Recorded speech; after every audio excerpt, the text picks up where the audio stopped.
All right. Good morning, good afternoon, good evening, wherever this finds you. Conversations on Vitality once again. Ariel Jarvis, Hello. Ariel, Happy James, Monday. happy Monday. James Gardner here. All right. Last Monday of the month of this amazing month of April. And we're going to discuss heart health. Heart health, matters of the heart from a physiological standpoint, not a romance standpoint. However, romance of our own body is important. So, knowing that, Ariel, let's take us through. I know we're going to talk cardiovascular health, importance, conditions, warning signs, and some possible solutions that you do with Vitality.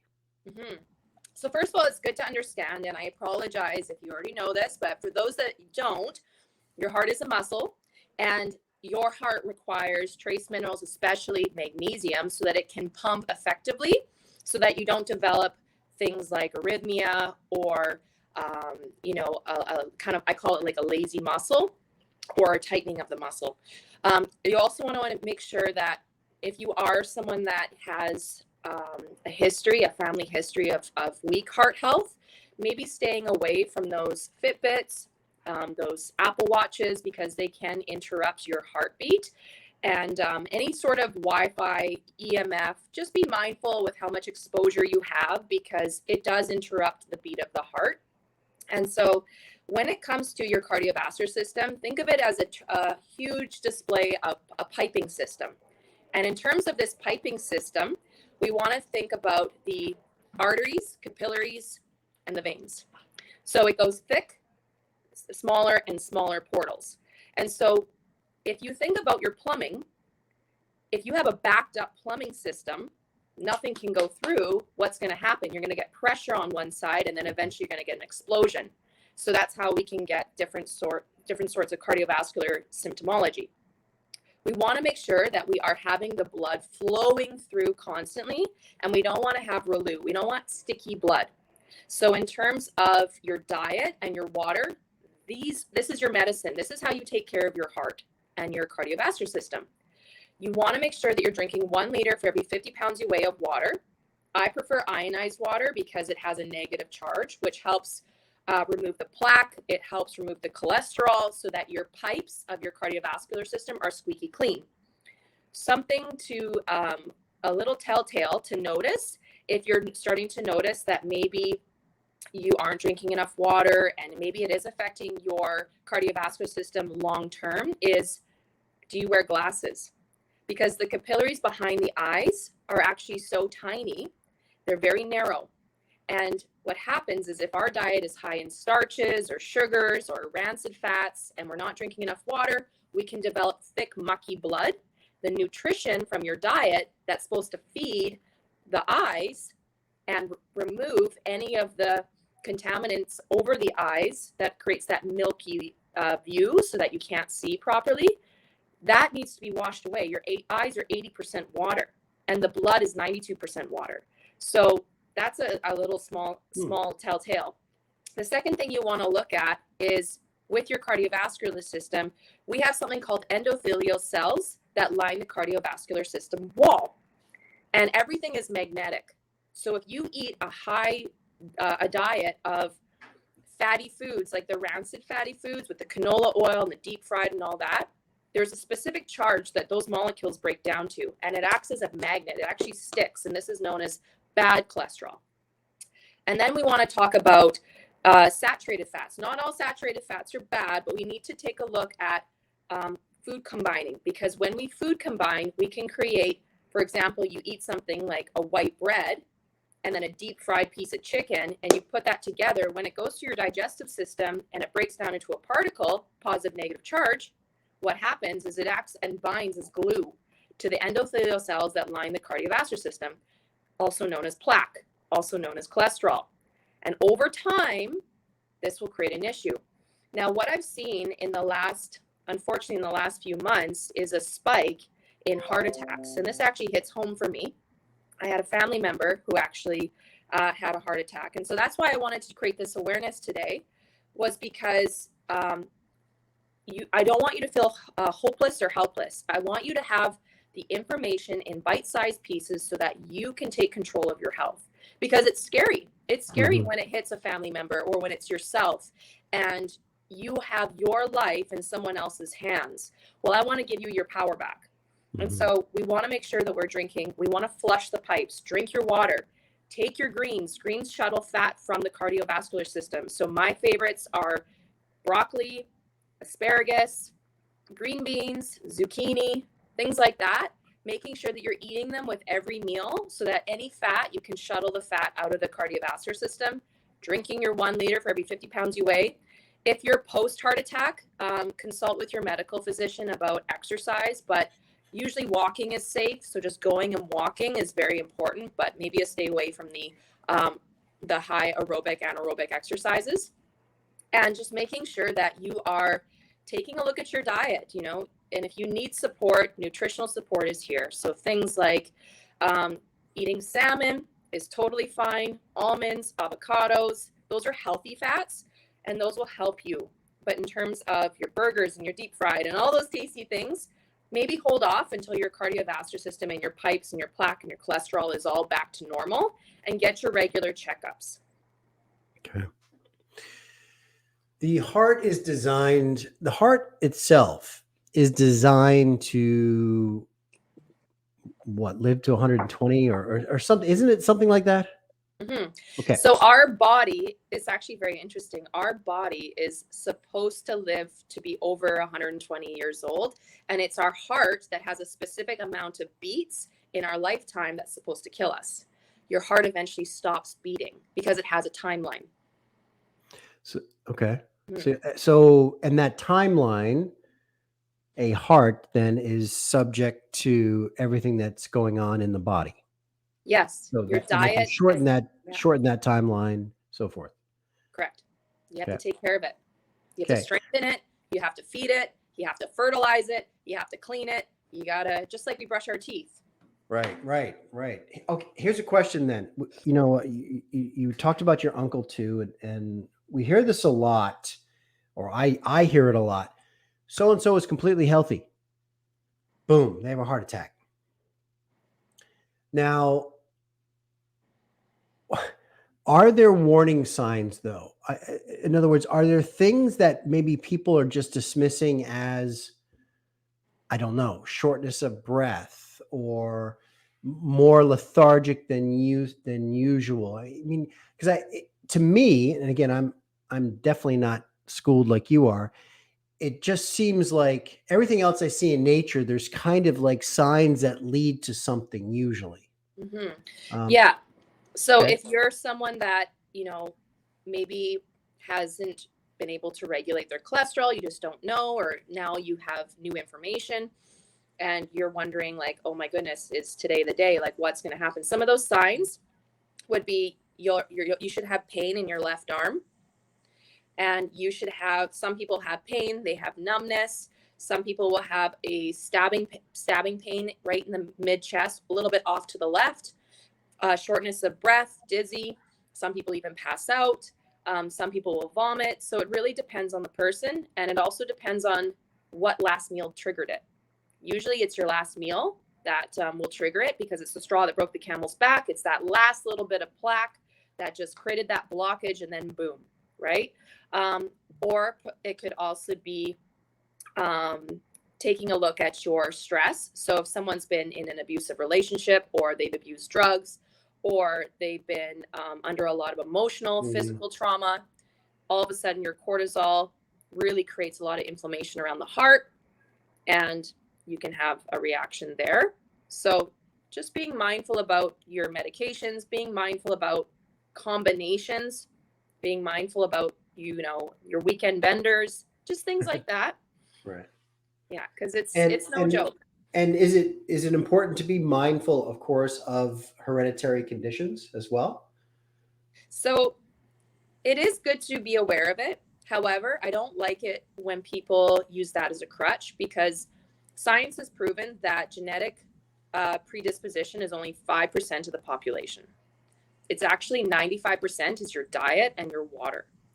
And so when people say, oh, it's genetics, chances of your family having that genetic predisposition is very slim.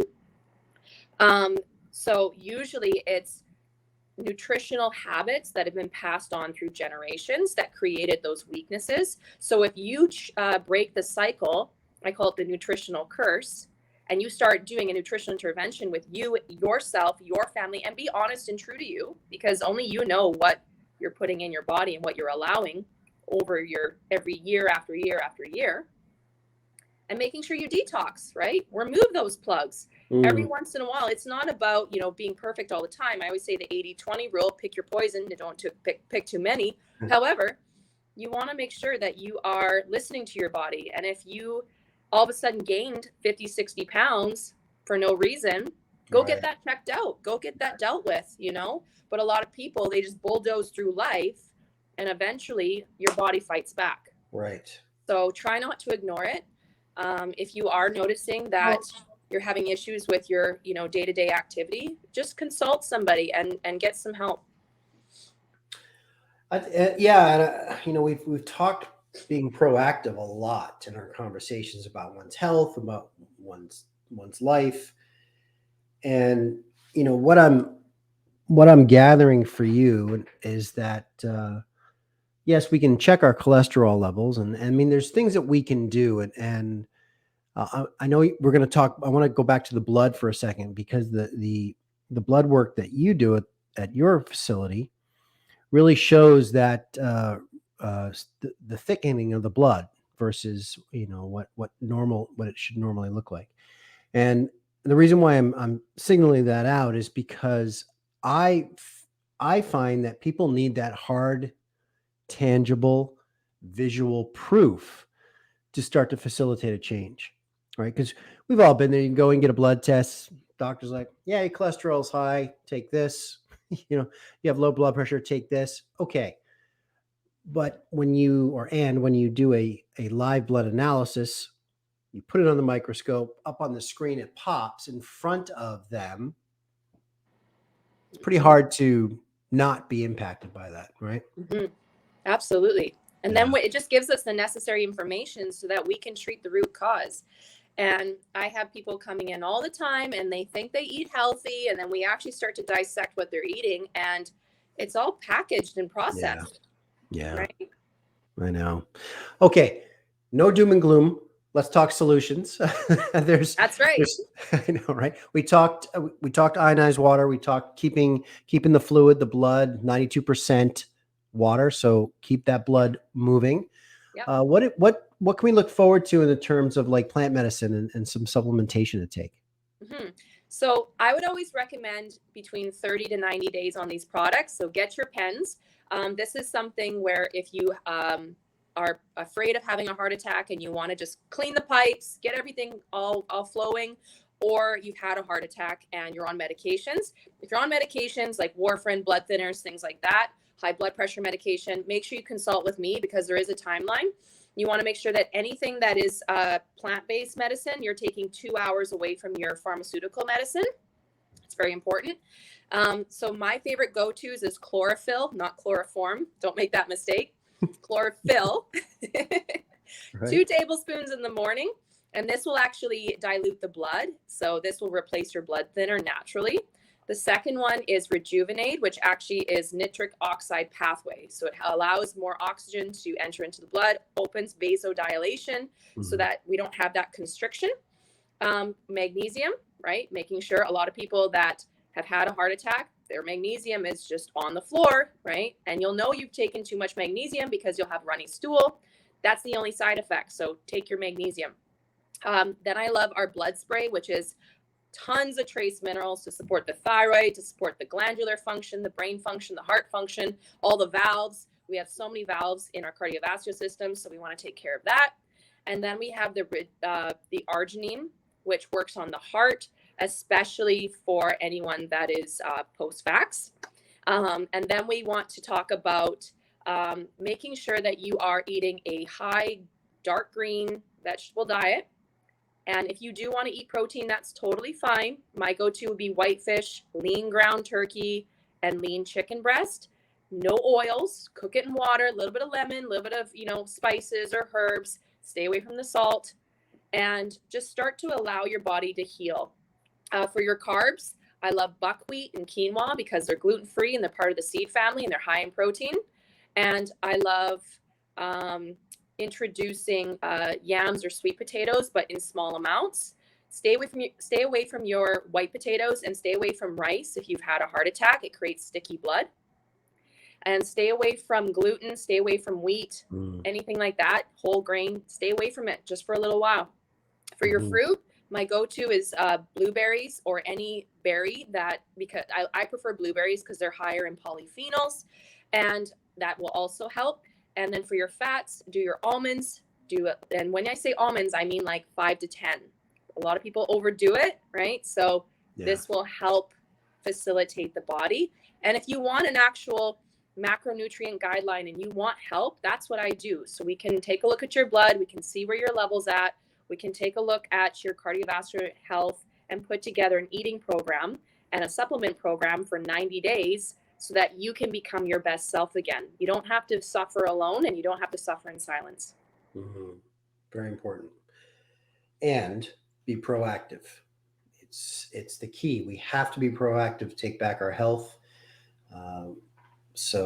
Okay. Well, heart health.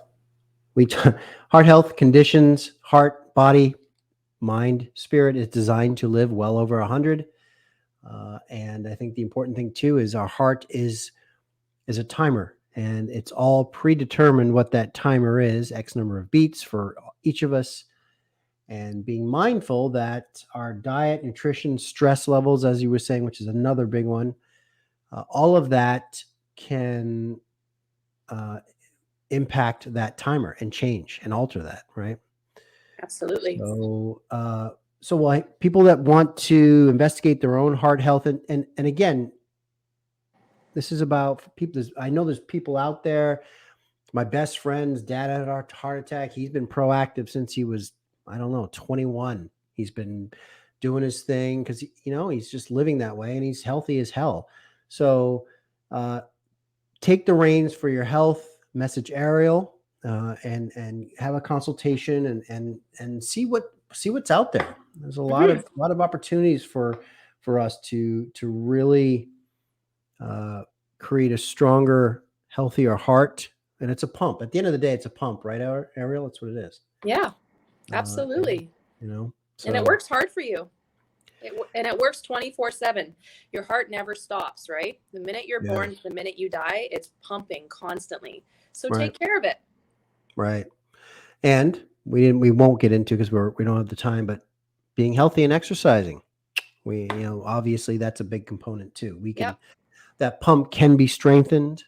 Yep. It can be made more efficient through training, through exercise. And lastly, when it comes to high cortisol, whether it's stress or trauma or whatever that might be, remember what regulates naturally is oxytocin.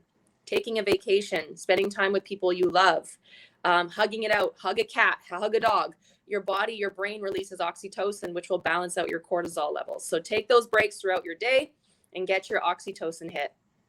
Amazing. Hug it out, Ariel. Hug it out. Hug it out. Awesome. Well, thank you so much. As always, you're amazing.